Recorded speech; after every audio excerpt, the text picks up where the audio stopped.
नमस्कार। मैं Ranbir Singh lotus entertainment में आपका हार्दिक स्वागत करता हूं।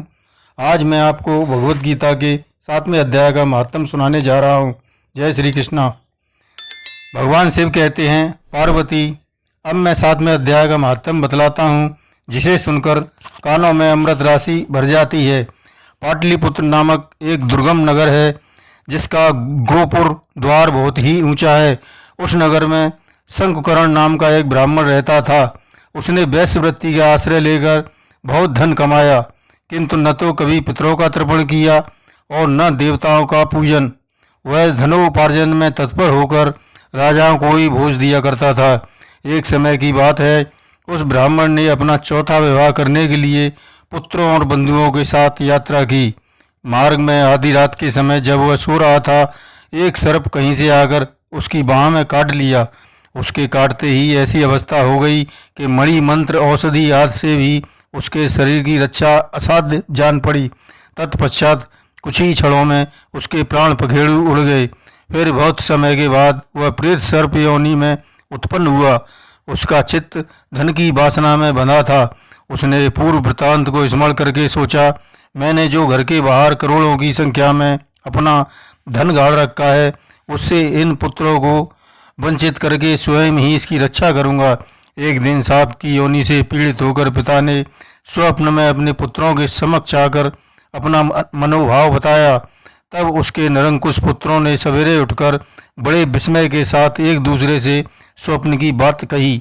उनसे मझला पुत्र कुदाल हाथ में लिए घर से निकला और जहाँ उसके पिता ने सर्प योनि धारण करके रहते थे, उस स्थान पर गया।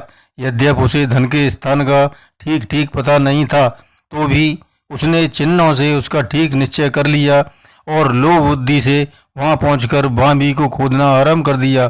तब उस बांबी से बड़ा भयानक सांप प्रकट हुआ और बोला, ओ मूढ़, तू कौन है और किस लिए आया है?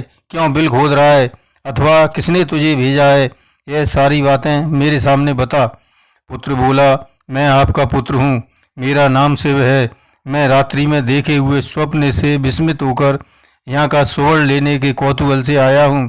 पुत्र की यह वाणी सुनकर सांप हंसता हुआ उच्च स्वर से इस प्रकार स्पष्ट वचन बोला, यदि तू मेरा पुत्र है तो मुझे शीघ्र ही बंधन से मुक्त कर। मैं पूर्व जन्म के गाड़े हुए धन के लिए ही सर्प योनि में उत्पन्न हुआ हूँ। पुत्र ने कहा, पूछा, पिताजी, आपकी मुक्ति कैसे होगी? इसका उपाय मुझे बताइए, क्योंकि मैं इस रात सब लोगों को छोड़कर आपके पास आया हूँ। पिता ने कहा, बेटा, गीता के अमृतमय 7वें अध्याय को छोड़कर मुझे मुक्त करने में तीर्थ, दान, तप और यज्ञ भी सर्वथा समर्थ नहीं है। केवल गीता का 7वां अध्याय ही प्राणियों के जरा मृत्यु आदि दुख को दूर करने वाला है। पुत्र, मेरे श्राद्ध के दिन 7वें अध्याय का पाठ करने वाले ब्राह्मण को श्रद्धापूर्वक भोजन कराओ। इससे निसंदेह मेरी मुक्ति हो जाएगी। वत्स, अपनी शक्ति के अनुसार पूर्ण श्रद्धा के साथ वेद विद्या में प्रवीण अन्य ब्राह्मणों को भी भोजन कराना।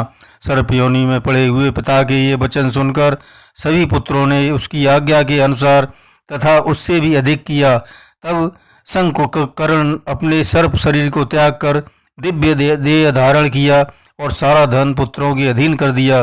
पिता ने करोड़ों की संख्या में जो धन बांट कर दिया था, उससे वे सदाचारी पुत्र बहुत प्रसन्न हुए।